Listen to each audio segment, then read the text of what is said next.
మాన్యులు doctor Manmohan Singh గారికి నివాళులు అర్పించే ఈ సందర్భంగా ముందుగా ముఖ్యమంత్రి గారు ప్రవేశపెట్టిన సంతాప తీర్మానానికి పూర్తిగా మా పార్టీ తరపున మద్దతు తెలియజేస్తూ డాక్టర్ మన్మోహన్ సింగ్ గారికి భారతరత్న ఇవ్వాలి అని ఏదైతే వారు ప్రతిపాదన పెట్టారో దానికి కూడా సంపూర్ణంగా మా మద్దతు ప్రకటిస్తూ తప్పకుండా ఈ భారతరత్న అనే పురస్కారానికి గౌరవానికి వారు ఖచ్చితంగా అర్హులనే మాటను కూడా మా పార్టీ కూడా సమర్థిస్తూ వారి ప్రతిపాదనను పూర్తి స్థాయిలో ఏకీభావం తెలియజేస్తా ఉన్నాం అధ్యక్ష మన్మోహన్ సింగ్ గారి గొప్పతనాన్ని, మన్మోహన్ సింగ్ గారి యొక్క సామర్థ్యాన్ని, మన్మోహన్ సింగ్ గారి యొక్క తెలివితేటల్ని మొట్టమొదటగా గుర్తించింది కూడా మన తెలంగాణ బిడ్డ పివి నరసింహారావు గారు అనేది నిర్వివాదం అధ్యక్ష.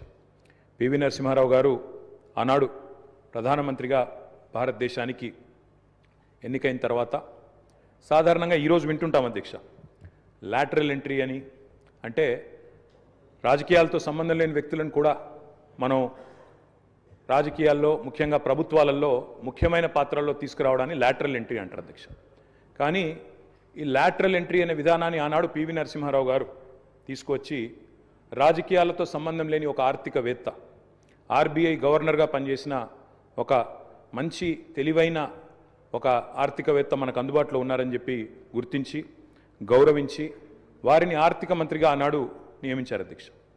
ఆర్థిక మంత్రిగా నియమించబడ్డ తర్వాత డాక్టర్ మన్మోహన్ సింగ్ గారు ఆనాడు 1991లో అనుకుంటాను అధ్యక్ష, సబ్జెక్ట్ టు కరెక్షన్, బడ్జెట్ ప్రవేశపెడుతున్నప్పుడు ఒక గొప్ప మాట అన్నారు.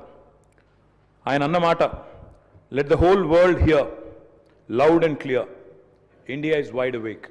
అంటే ప్రపంచం మొత్తం వినాల్సిన సమయం వచ్చింది, నా దేశం మేల్కొని ఉంది అనే మాట ఆనాడు ఒక ఆర్థికవేత్తగా ఆర్థిక సంస్కరణలు ప్రవేశపెట్టే సందర్భంలో డాక్టర్ మన్మోహన్ సింగ్ మాట్లాడిన మాట అధ్యక్ష. ఆ మాటలు, ఆయన సిద్ధాంతం, ఆనాటి పివి నరసింహారావు గారి నాయకత్వం ఇవాళ ఈ దేశంలో సమూలమైన సంస్కరణలు తెచ్చింది. ఈ దేశంలో ఎన్నో రకమైన విప్లవాత్మకమైన మార్పులు కూడా వచ్చినాయి అధ్యక్ష.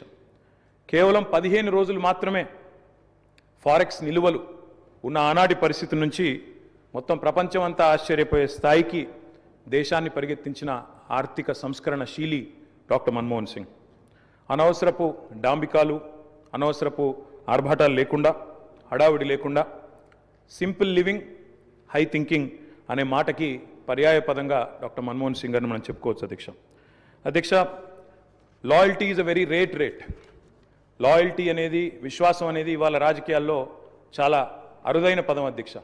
అట్లాంటిది తనకు అండగా నిలబడ్డ మరి కాంగ్రెస్ పార్టీకి జీవితాంతం సేవలు అందించిన ఒక మహానుభావుడు డాక్టర్ మన్మోహన్ సింగ్. ఎందుకంటే ఒక ఆర్థిక మంత్రిగా, తర్వాత ప్రధానమంత్రిగా 10 ఏళ్ల పాటు పనిచేసి మరి పూర్తి స్థాయిలో ఆ పార్టీ అధికారం కోల్పోయిన తర్వాత కూడా అంతే స్థాయిలో నమ్మకంగా, ఇందాక ముఖ్యమంత్రి గారు చెప్పినట్టు అవసరమైతే ప్రజాస్వామిక నిరసన కార్యక్రమాల్లో కూడా ఆ పార్టీ తరఫున ఒక సభ్యుడిగా పాల్గొన్న ఒక అభ్యుదయవాది, ఒక నిరాడంబర మనిషి డాక్టర్ మన్మోహన్ సింగ్ అధ్యక్ష. ఆయన ప్రధానమంత్రిగా ఉన్న కాలంలోనే మా నాయకుడు, మా పార్టీ అధ్యక్షులు, తెలంగాణ తొలి ముఖ్యమంత్రి కేసీఆర్ గారు దాదాపు ఒక 1.5 సంవత్సరాల కాలం పాటు వారి క్యాబినెట్లో మంత్రిగా కూడా పనిచేశారు అధ్యక్ష. మంత్రిగా పనిచేసే క్రమంలో ఆనాడు 2004లో కాంగ్రెస్ పార్టీతో పొత్తు పెట్టుకొని మరి ఆనాడు ఎన్నికల్లో గెలిచిన తర్వాత క్యాబినెట్లో భాగస్వామ్య పక్షాలను కూడా ఆహ్వానించి కేసీఆర్ గారి క్యాబినెట్ మంత్రిగా తీసుకున్న తర్వాత వెంటనే ఒక చిన్న చిక్కు సమస్య వచ్చింది అధ్యక్ష. కేసీఆర్ గారికి పోర్ట్ఫోలియో ఆనాడు షిప్పింగ్ పోర్ట్ఫోలియో ఇవ్వడం జరిగింది.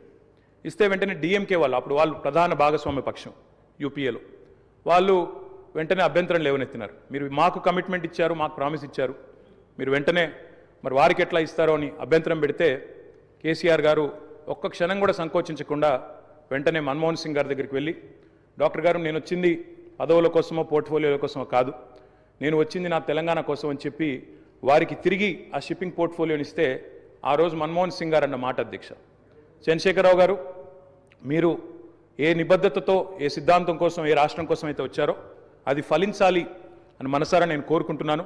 ఇవాళ ఈ నిర్ణయం మీరు ఏదైతే తీసుకున్నారో దీనివల్ల కూడా మీకు కూడా గొప్ప గుర్తింపు, గౌరవం వస్తుంది, మీరు ఒక కర్మయోగిగా గుర్తించబడతారని చెప్పి కూడా వారు చెప్పడం జరిగింది అధ్యక్ష. తదనంతరం 2004 నుంచి 14వ సంవత్సరంలో ఎప్పుడైతే తెలంగాణ రాష్ట్రం ఏర్పడ్డదో పెద్దలు చెప్తారు అధ్యక్ష, nothing can stop an idea who's time has come.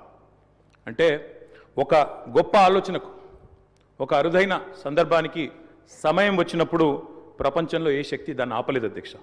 అట్లా మన్మోహన్ సింగ్ గారు కూడా నమ్మారు కాబట్టే ఆనాడు తెలంగాణ ఉద్యమంలో ఉన్న నిబద్ధత, తెలంగాణ ఉద్యమానికి ఉన్న బలం, తెలంగాణ ప్రజల యొక్క పోరాట స్ఫూర్తి ఇవన్నీ కూడా అర్థమైనాయి కాబట్టే 14లో ఆనాడు అనివార్య పరిస్థితుల్లో తెలంగాణ రాష్ట్ర ఏర్పాటు జరిగినప్పుడు అప్పుడు మన్మోహన్ సింగ్ గారి నాయకత్వంలో జరిగింది. తప్పకుండా మేమందరం కూడా దాన్ని మర్చిపోము అధ్యక్ష. అధ్యక్ష, ఒక్క మాట ఇవాళ గుర్తు చేసుకోవాల్సిన అవసరం ఉంది. మన్మోహన్ గారి నిబద్ధత గుర్తు చేసే సందర్భంలో సరిగ్గా ప్రధానమంత్రిగా వారు ఎన్నికైన తర్వాత 6 నెలలకి పెద్దలు మా పార్టీ అధ్యక్షులు కేసీఆర్ గారు ఆనాటి కేబినెట్ సహచరుడిగా వారికి ఒక ముఖ్యమైన డెలిగేషన్ నేను తీసుకొని వస్తున్నాను సార్, దయచేసి మాకు సమయం ఇవ్వండి అని అడిగినారు. ఇది నేను చెప్పేది మీరు పేపర్లో కూడా చూసుకోవచ్చు అధ్యక్ష. డిసెంబర్ 18, సరిగ్గా 20 సంవత్సరాల కిందట, డిసెంబర్ 18, 2004వ సంవత్సరం అధ్యక్ష. టైం ఇచ్చారు ఆయన. ఇస్తే సార్ మాకు 5 నిమిషాలు కాదు, నేను ఒక ముఖ్యమైన బృందాన్ని తీసుకొస్తున్నా, ఆర్ కృష్ణయ్య గారు, అదేవిధంగా వకులాభరణం కృష్ణమోహన్ రావు గారు, ఇట్లా కొంతమంది మా దగ్గర బలహీన వర్గాల కోసం పనిచేసే నాయకులు ఉన్నారు, వారందరినీ తీసుకొని వస్తున్నాను, దయచేసి ఒక అర్ధగంట 45 నిమిషాలు సమయం ఇవ్వండి అన్నారు. అంటే మన్మోహన్ సింగ్ గారి గొప్పతనం ఏంటంటే అధ్యక్ష, సమస్య తీవ్రత తెలుసుకున్న తర్వాత ఓబీసీలకు అన్ని రాష్ట్రాల్లో మంత్రిత్వ శాఖలు ఉన్నాయి, కేంద్రంలో కూడా ఓబీసీ వెల్ఫేర్ మినిస్ట్రీ పెట్టాలి అని మన్మోహన్ సింగ్ గారి దగ్గరికి కేసీఆర్ గారు డిసెంబర్ 18, 2004 నాడు ఒక బృందాన్ని తీసుకొని వెళ్తే 45 నిమిషాల సమయం ఇచ్చిన ప్రధానమంత్రి గారు గంటన్నర సేపు వారితో గడిపినారు అధ్యక్ష. గంటన్నర సేపు మొత్తం విషయం అర్థం చేసుకోవడానికి, అధ్యయనం చేయడానికి గంటన్నర సేపు వారితో గడిపి తప్పకుండా నేను చూస్తాను అని చెప్పి వారు చెప్పిన మాట కూడా నేను గుర్తు చేస్తా ఉన్నా అధ్యక్ష. అధ్యక్ష, ఎన్నో అడ్డంకులు, ఎన్నో అభ్యంతరాలున్నా వాస్తవం మరి మన్మోహన్ సింగ్ గారు ప్రజాస్వామిక ఉద్యమాలకు అండగా నిలబడ్డారు. ఎన్నడూ కూడా ఆయన మరి ఎన్నడూ కూడా ఎన్ని ఒత్తిళ్లకు లోనైనా కూడా సంస్కరణల బాట నుంచి వెనుకకు తగ్గలేదు.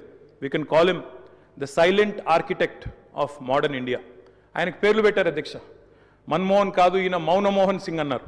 రకరకాలుగా మాట్లాడారు, కానీ ఆయన పాటికి ఆయన పనిచేసుకుంటూ పోయినాడు.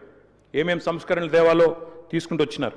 వారు తెచ్చిన సంస్కరణలు కూడా చాలా విప్లవాత్మకమైన సంస్కరణలు. ఇప్పుడే డిప్యూటీ సీఎం గారు కూడా చెప్పారు. తప్పకుండా చాలా సంస్కరణలు కూడా వారు తెచ్చారు. ఎంతమంది ఎన్ని రకాలుగా ఆయనను అవమానించే ప్రయత్నం చేసినా నిజంగా చెప్పాలంటే ఆకాశం స్థాయి తగ్గదు అధ్యక్ష. అవమానం చేస్తే ఆకాశం స్థాయి తగ్గదు. ఎన్ని నిందలు వేసినా మహోన్నతులు తొనకరు, వెనుకరు. అటువంటి స్థితప్రజ్ఞతను మనం డాక్టర్ మన్మోహన్ సింగ్లో చూసాం. ఇవాళ మన్మోహన్ సింగ్ గారి గురించి మాట్లాడుకునేటప్పుడు తప్పకుండా మన తెలుగు బిడ్డ, మన తెలంగాణ బిడ్డ పివి గురించి కూడా మనం గుర్తు చేసుకోవాలి అధ్యక్ష. మేము మొన్న మా పార్టీ అధ్యక్షులు పెద్దలు కేసీఆర్ గారి ఆదేశం మేరకు పార్టీ వర్కింగ్ ప్రెసిడెంట్గా నేను, నాతో పాటు మా గౌరవ రాజ్యసభ సభ్యులు అందరం కూడా వారి ఇంటికి పోయాం, నివాళులు అర్పించాం. తెల్లారి అంత్యక్రియల్లో మేము కూడా పాల్గొన్నాం అధ్యక్ష. మొత్తం అంత్యక్రియలు ముగిసిన తర్వాతనే వారి కుటుంబాన్ని కలిసి పరామర్శించి మా తరపున కూడా సానుభూతిని చెప్పి వచ్చినాం అధ్యక్ష. కానీ అక్కడ పోయినప్పుడు ఒక మాట మాత్రం కొంత బాధ అనిపించింది అధ్యక్ష. మన్మోహన్ సింగ్ గారికి మొన్న జరిగిన వారికి గౌరవప్రదమైన వీడ్కోలు ఢిల్లీలో మన తెలంగాణ బిడ్డ పివి గారికి దక్కలేదు అనే బాధ మాత్రం కొంత అనిపించింది అధ్యక్ష. దయచేసి నేను ముఖ్యమంత్రి గారిని కోరుతా ఉన్నా, ఇది తెలంగాణ శాసనసభ. ఇప్పుడు మీరు అన్నారు తీర్మానం భారతరత్న అన్నారు, సంతోషం. అదే మాదిరిగా విగ్రహం పెడదామన్నారు. తప్పకుండా ప్రభుత్వం ఎక్కడ వారు నిర్ణయిస్తే అక్కడ మేమందరం కూడా వస్తాం అధ్యక్ష. తప్పకుండా అట్లాంటి కార్యక్రమాల్లో కలిసి పాల్గొంటాం. కానీ పివి నరసింహారావు గారికి కూడా ఢిల్లీలో ఒక మెమోరియల్ ఏర్పాటు చేయాలని చెప్పి శాసనసభ తీర్మానిస్తే మన తెలంగాణ బిడ్డ, మన తెలుగు బిడ్డ, మనవాడు పివి గారికి కూడా సముచితమైన గౌరవం కేంద్ర ప్రభుత్వం ఇవ్వాలి అనే ఒక ప్రతిపాదన కూడా మన శాసనసభ నుండి పోతే బాగుంటుంది. ఎందుకంటే ఢిల్లీలో అందరూ ప్రధానమంత్రులకు మెమోరియల్ ఉంది అధ్యక్ష, కానీ ఒక్క పివి గారికి లేదు. అదొక రకంగా మనకు అవమానం, మనకు తీరని లోటు.